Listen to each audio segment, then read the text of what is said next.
10 minute भी हूं तो आपके सामने हूं। स्वागत भैया। 47 का विभाजन मैंने देखा नहीं है। मुमताज मुझे क्षमा करें, आज मैं जिंदगी में 30 साल से तुम्हारे साथ कविता के मंच पर हूं, शायद सबसे कड़वा सुनोगी आज मुझे जो मैं कह रहा हूं। मुमताज से मुझे कोई शिकायत नहीं है, उसका जितना अच्छा तेवर है आप सबने देखा है। ऐसी कोई राखी नहीं है जिस पर उसने मुझे भैया दोज पर कभी फोन न किया हो, ऐसी कोई ईद नहीं है जिस पर मैंने उसे कभी फोन न किया हो। लेकिन 15 दिन पहले जो हिंदुस्तान की तस्वीर देखी, माफ कीजिएगा, इतना आगजनी की घटनाएं मैंने कभी नहीं देखी, मैंने अखबारों में भी नहीं पढ़ी। मुझे लगा ही नहीं इस देश के नागरिक थे वो। यहां पर लोग कह रहे थे कि पाकिस्तान के बारे में चिंता कीजिएगा। माफ करें साहब, हमने एक छोटा पाकिस्तान हिंदुस्तान में देख लिया है। मुझे सच कहने और सुनने वाले लोगों की तालियां चाहिए, जो झूठ सुनना चाहते हैं वो जा सकते हैं। मैं बहुत कड़वा बोलने वाला हूं, आज मैंने पहले मुमताज से माफी मांग ली है। आपने कभी सुना है कि जैन मंदिर से निकली हुई भीड़ ने कहीं आग लगा दी हो? आपने सुना है किसी गुरुद्वारे से निकलते हुए सिखों ने कोई बस जला दी हो? आपने सुना है किसी हिंदू मंदिर से निकले हुए लोगों ने टायर जला करके आग लगा दी हो? मैं दुख के साथ सूचना दे रहा हूं, शर्म के साथ सूचना दे रहा हूं, जुम्मे की नमाज अदा होने के बाद हाथों में पत्थर लेकर के ये शांति दूत कौन से इस्लाम का संदेश दे रहे हैं इस देश के अंदर? वाह वाह वाह वाह वाह वाह। मुझे आपके हाथों में तालियां नहीं, चिंगारियां चाहिए सर। बढ़िया विनीत भाई। सांप जब तक आस्तीनों के न मारे जाएंगे, मैं इस सोए हुए कवि सम्मेलन में ऊर्जा जगा रहा हूं। सांप जब तक आस्तीनों के न मारे जाएंगे, हौसला कितना भी हो, हम जंग हारे जाएंगे। और अब मुझे आपकी या तो 100% ताली चाहिए, हुटिंग चाहिए। सांप जब तक आस्तीनों के न मारे जाएंगे, हौसला कितना भी हो, हम जंग हारे जाएंगे। और दुश्मनों के संग तो हम फिर करेंगे फैसले, पहले घर के जाहिलों के सर उतारे जाएंगे, पहले घर के जाहिलों के सर उतारे जाएंगे। पूरा भारत सुलग गया था हिंसा के अंगारों में। मैं ताजा लाइन पढ़ रहा हूं तो मुझे ताजा तालियां चाहिए आपकी कि पूरा भारत सुलग गया था हिंसा के अंगारों में। गली गली में आग लगी थी कुछ उन्मादी नारों से, गली गली में आग लगी थी कुछ उन्मादी नारों से। आधा मेरी भाषा पर ध्यान देना, मैं क्या बोल रहा हूं। आधा भारत भटक गया था मजहब वाली गलियों में, आधा भारत भटक गया था मजहब वाली गलियों में। बस कानून नजर आता था बंदूकों की नलियों में, बस बंदूक की नलियों में। सारी वर्दी भीग गई थी अपने खूनी छींटों से। शांति दूत उत्तर दे देते केवल पत्थर ईंटों से। शांति दूत उत्तर देते थे।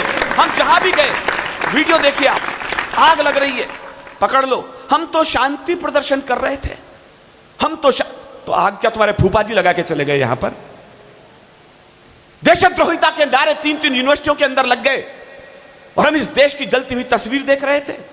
ये जो देशद्रोह का अड्डा जेएनयू में अड़ा हुआ, यह भी मैं थोड़ी देर पहले भारत माता की जय के नारे लग रहे थे। आप छोटी जगह पर है, मोहनखेड़ा में, छोटे स्कूलों में पढ़े तो देशभक्ति सीख गए। यदि आप भी जेएनयू में पढ़े होते तो आप भी भारत तेरे टुकड़े होंगे इंशाअल्लाह के नारे सीख चुके होते। उससे बेहतर है मेरे स्कूल की प्राइमरी स्कूल, जहां पर फटी नेकर के अंदर देशभक्त कम से कम जिंदा तो है। अफजल हम शर्मिंदा है, तेरे कातिल जिंदा हैं। घर घर से अफजल निकलेगा। मैंने कहा मुझे सुनने के लिए 100% उपस्थिति चाहिए। 100% है तो मेरे साथ रहिए, कुछ सुनेंगे आप। घर घर से अफजल निकलेगा। अगली लाइन अच्छी लगे मुझे हिम्मत दीजिएगा। घर घर से अफजल निकलेगा, घर घर से अफजल निकलेगा। निकम्मो, यदि घर घर से अफजल निकलेगा तो क्या घर घर से भगत सिंह पैदा नहीं हो जाएंगे इस देश के अंदर?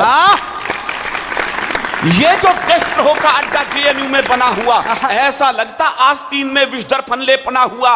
जिंदाबाद पाक के नारे इस धरती पर लगते हैं और विभाजन बंटवारे के ख्वाब यहां पर पलते हैं। 11 रुपये का खाना भी इनको रास नहीं आता। 11 रुपए में पान नहीं मिलता इस देश के अंदर, और फीस महंगी कर दी तुमने, दिल्ली जला के रख दी।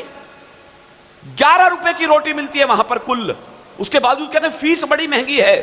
अगली लाइन मैंने कलेजे से निकाल के लिखी है, 11 रुपये का खाना भी इनको रास नहीं आया। गद्दारों को लगता है भारत का नमक नहीं भाया, गद्दारों को लगता है। देखिएगा सर, मैं 1 मिनट में वापस बैठ जाऊंगा। मैंने कहा सुनना है तो फिर पूरे मन से सुनिएगा। यदि आज मैं 1600 किलोमीटर दूरी तय करी है तो जरा ध्यान से सुने मैं क्या कह रहा हूं। 11 रुपये का खाना भी इनको रास नहीं आया। गद्दारों को लगता है भारत का नमक नहीं भाया। जो भी इनका साथ दे रहे, मैं कहने की हिम्मत कर रहा हूं, आप सुनने की हिम्मत पैदा कीजिएगा। जो भी इनका साथ दे रहे भारत के अपराधी हैं, फिर चाहे वो येचुरी हो या फिर राहुल गांधी है, वाह! फिर चाहे वो येचुरी हो या फिर राहुल गांधी है, फिर चाहे वो येचुरी हो या फिर राहुल गांधी है। बहुत सह चुके अब न सहेंगे, बहुत सह चुके अब न सहेंगे। इन सारे मक्कारों को अफजल वाली राह भेज देंगे, सारे गद्दारों को अफजल वाली राह भेज देंगे, सारे गद्दारों को। जिन लोगों ने देश जलाया, अंतिम लाइन सुनिएगा, मेरे पास इसके अलावा कोई चारा भी नहीं है। जिन लोगों ने देश जलाया, जिन लोगों ने देश जलाया, ऐसे सभी दरिंदों का अब इंतजाम हो जाने दो। जिन लोगों ने देश जलाया अंत काम हो जाने दो। जिन लोगों ने देश जलाया, अजीब देश। एक आदमी वहां बैठा हुआ है दिल्ली में, अपरिपक्व नेता है वो, पूरी तरह युवा भी ढंग से नहीं हुआ। इन्हें शर्म नहीं आती है बोल किसके विरुद्ध रहे? मैं फला फला गांधी हूं, सावरकर नहीं हूं। संसद में आंख मारने वाले तुम 100 जन्मों में सावरकर हो भी नहीं सकते।